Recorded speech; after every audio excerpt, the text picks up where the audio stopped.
What's up, everybody? It's your boy YASHIroku, and I got this last video that I ever going to do about the Vader 125cc. Why you always lying? Oh my god.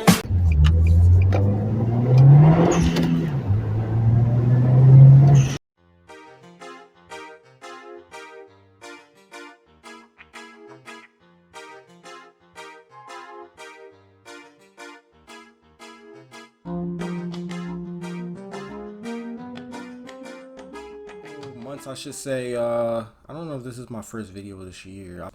So with this video, it's pretty much going to be putting a nail in the coffin for the 125cc Boom Vader. It's going to pretty much showcase majority of my opinion and insight on the overall bike and the experience of owning it.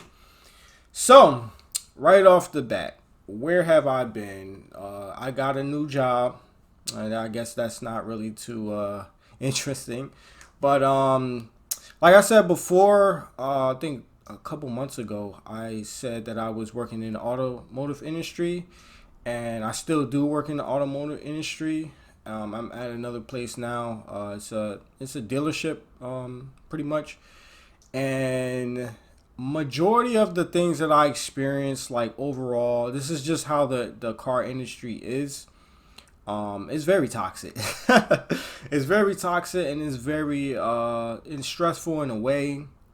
Of course, it's just like a muscle. As you go through with it, you get stronger, and you can manage a lot of things. And one of the main things, like working, just you lose a lot of time. Like it's a lot of hours in it. It's not so much of me venting on here about that, because that's not what this video is all about. It's just giving you a little bit of insight of the things that I've been up to and where I've been.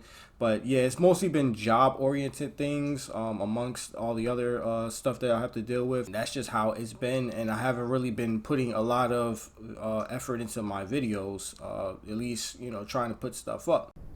It says no biking and no ATVs, but it did not say no motorcycles. Ha ha ha. And which brings me to another thing, the overall channel, my content. Mostly I've been doing moto vlogs with a mixture of talking about the Vader. As you guys know, I no longer have the Vader, or if you didn't know, now you know I no longer have the Vader. And overall, the channel was really built around that. That's pretty much what my niche is. Like the best video that I have, or the series of videos that I have, was talking about the Vader. And the brake pad, I have issues with that because I did something stupid with that. To bring it back, I no longer have the Vader, but I do have a bike. I have a Duke 390. I did a little bit of work to it. I'm trying to finagle with the gearing and such. I might possibly do another chain video, since that's like the biggest video now, like recently, coming back on the channel. It's a lot of hype behind that. I might do another one. I'm not really too sure, but I might record that on because I'm gonna go a bigger sprocket too. Haven't really decided which one. If I'm gonna do the front, I'm gonna be the rear. I've changed the chain on it recently, but not sure. It might be a good video, at least for the Duke series. And that's another thing. I'm not really going to be doing really a Duke series, because overall the bike really needs nothing. Like, that's why I like the Duke, because it really needs very little things. Like, I've done like little things. I'll put like a nice little strobe light on it, heated like a heated line for my heated gloves. That was that's another video that I have. Just nothing really I needed to do. Like with the Vader, I did so much to that bike. I did things with the brakes. I did things with crazy stuff, carb stuff, all types of things to that bike.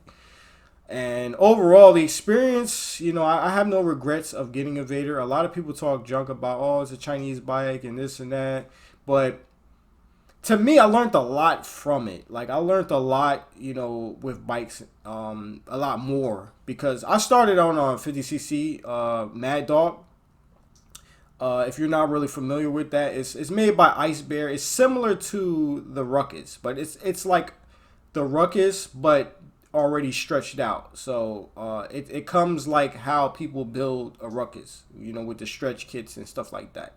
But you automatically get that. I had a Generation 3, I believe. They're up to like maybe Generation 5 now, but they have different versions of it.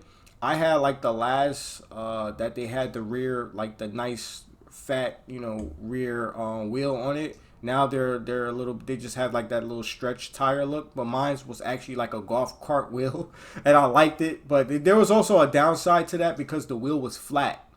So it's not really ideal, and it also puts a lot of stress on the hub and the rear suspension. So over time, you know, you'll be having like I had like a hub wobble, but this was something that I you know, found out after, you know, after I got rid of it. And with that bike was interesting because I didn't sell that bike whole.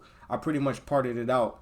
So but I'll talk about this in another video and such. But I don't want to ramble too much on, you know, that. That is my riding history. Let's talk more about the actual thing that got me to want a 125cc. Now, 125cc, I could have really got any bike. I was looking at a couple of Enduros. I talked about this before, but I was looking at a few bikes. A couple Enduros, like I'm just gonna give an example, like the Hawk, the RSP Hawk. That was one of the bikes that I was looking at. And SSR also has an Enduro that I was looking at. And also I was looking at a few other, you know, little bikes or whatever. I wasn't looking for anything too crazy or anything, but just looking at a few bikes. I originally did want the first generation Duke at the time, but I was like, maybe not. You know, we'll see. So then I looked at the Grom.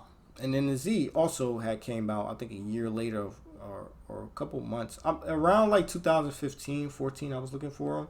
Because I know one of the years Honda didn't offer the Grom, which was crazy. That they went 1 year with it, and then the next year they didn't have it. I think it was a 15, because I don't think there's a 2015 Grom.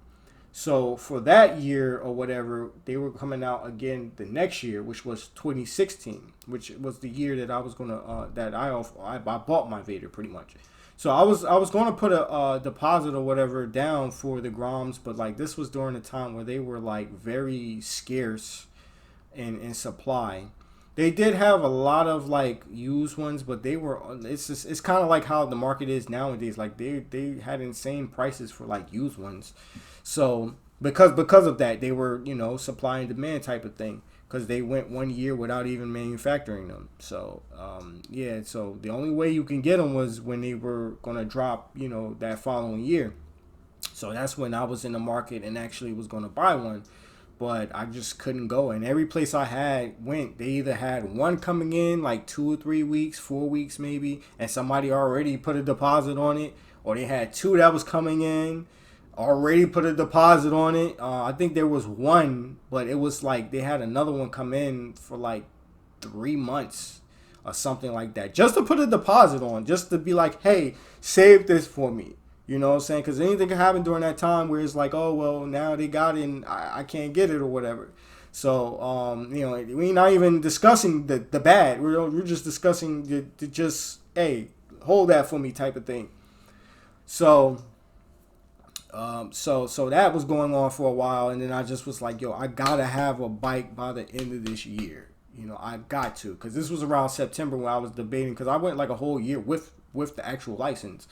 So I was like, you know, I gotta get something. I gotta find something. So that's when I went, you know, online. You know, 125. I just put 125cc. Like that's what because that's what I was wanting. I wanted something like that. So at the time, there was no real like Grom Clone or anything. I just was like, do they have any 125cc's in America for sale that I can register or whatever the case may be? Because I know overseas, you know, that's like, you know, a big bike. They even have like full size bikes which was like, you know, the Boom Vader that they have now over here. The Boom Vader is like a full-size bike with a 125cc and a few others probably, but that's the number one that I know of is the Boom Ninja with the full 17-inch wheels with the little motor, which is 125cc, but it looks like a real, like, well, I'm gonna say it's a real bike, but you know, it looks like a full-size bike. That's the proper term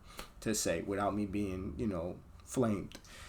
So, you know, that's the route that I went, and I just started looking for them, then I stumbled upon the Boom. Now, there was like a few that surfaced overseas that they had, but they were like hard to get. I would have had to import it and all that. I didn't want to deal with that. So I just was like, yo, they have to have something over here that I can, you know, get, or at least title or something. So I went on eBay, you know, I just was just random, you know, I did a Google search or whatever, and it brought me to eBay, and they were selling this bike. So I was like, oh, okay. It was, you know, because I had bought, previously I had bought my Mad Dog off of eBay. So it wasn't really nothing foreign or whatever, because I didn't really, you know, deal with, you know, how this process pans out. And I deal with PayPal and such like that. So it wasn't, you know, no fraud type of thing or anything, because then I could just cancel the payment, yada, yada, yada. The only difference was it was a lot legit when I bought the Mad Dog, because I just put a deposit on it. Like I paid like, I think like maybe 40% first, and then I had to do a lot of like legal papers and this and that from the dealer that I went through. This was like a legitimate dealer, so I had paid, you know, a certain percentage first through PayPal. And after I faxed over the papers and legal things or whatever to release it towards me, then I paid the rest of it. And then that's when they shipped the bike and such like that with the title, yada, yada, yada. But with this experience was kind of like, it kind of could have been like a scam type of thing. But I already had, like, you know, the confidence that, you know, I went through PayPal or whatever. If there's any problem or whatever, I can cancel or whatever. I had that protection from that.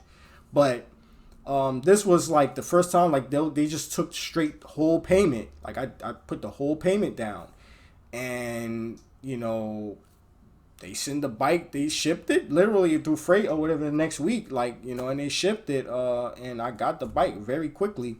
The only difference that took a long time was the actual title. That and the reason why that took a while is because they sent it through the mail. That I did not like, because for me personally, I lose a lot of mail and such. So, you know, that could have easily been lost, you know, and I wouldn't know nothing about it. So that I didn't like, I didn't appreciate, and because that, you know, took a while, and it could have took even longer because of that.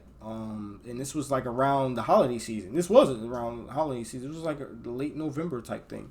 So yeah, I probably would have been waiting.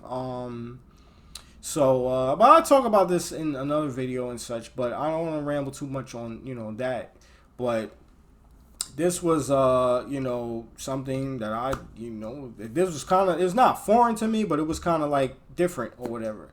So I got the bike and such, and, you know, I was happy. I got everything straightened out. Like I said, I talk about this on another video of how the whole process that I had to go through. Not really going to talk about it here. But overall, it was just an interesting process, even at DMV. But it was a smooth process, no problems.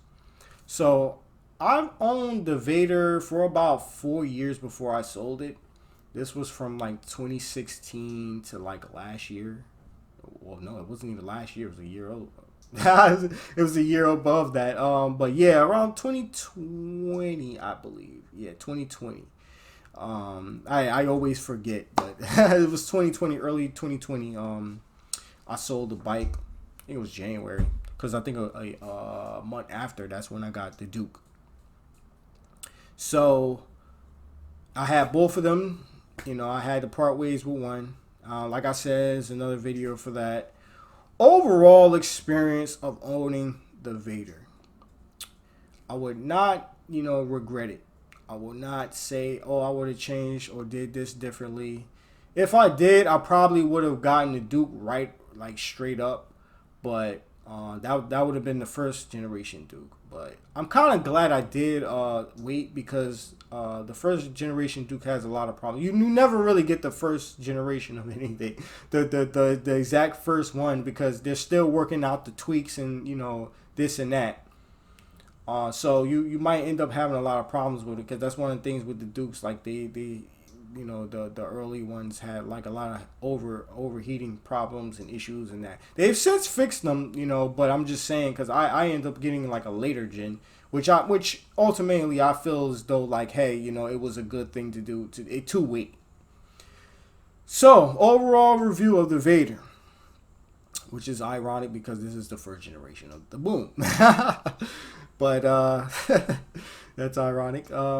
But overall, like, I had a lot of issues with it. I fixed them. I learned, same thing with MSF.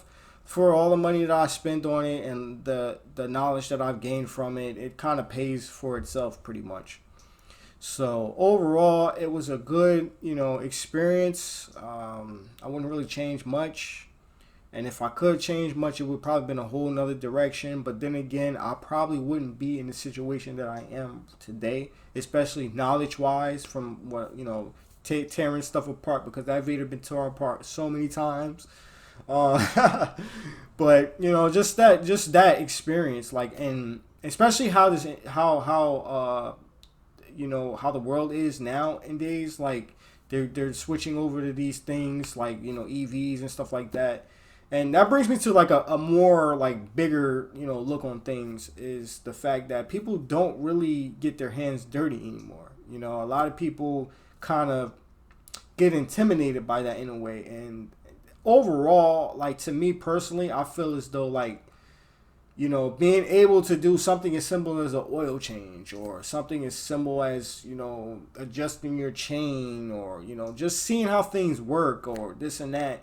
It's very rewarding, and a lot of that is going away, like, because even now people don't even ride motorcycles as much. But yeah, this is probably going to be the nail in the coffin for it. It's not going to be the last video. It's not going to be the last video, but it has to be something, that brings my attention, that I need to discuss or whatever. Because I know it's a lot of, issues, a lot of common issues, what sprocket, what's the highest speed, and, what do you have to change your chain if you change sprockets? Do you need a carb, which carb to do or whatever. Even though I've explained everything, but I mean, those are just those are the main questions that I get, either sprocket related or carb related or tuning and stuff like that, and also exhaust. So those are the main things that I answer.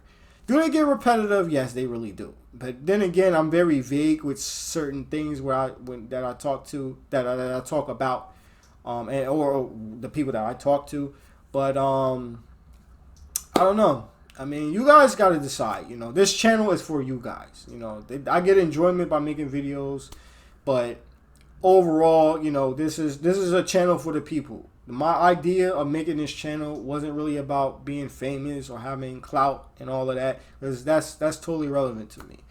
Even though, like, the channel probably was steering towards that, to kind of, still have that like mainstreamish like feel, but yeah, I'm not really all about that right now. I just want to make content that's, I guess informational, based, or, that just brings interest of, my interests. So with that, this will be like the last video I'm going to be discussing about it. Anything else, maybe there might be a part 2 to this. So I just go a little bit in depth on certain things, but I really didn't want this to be too long. So this is why, I put it like that. So with that, YASHIroku out.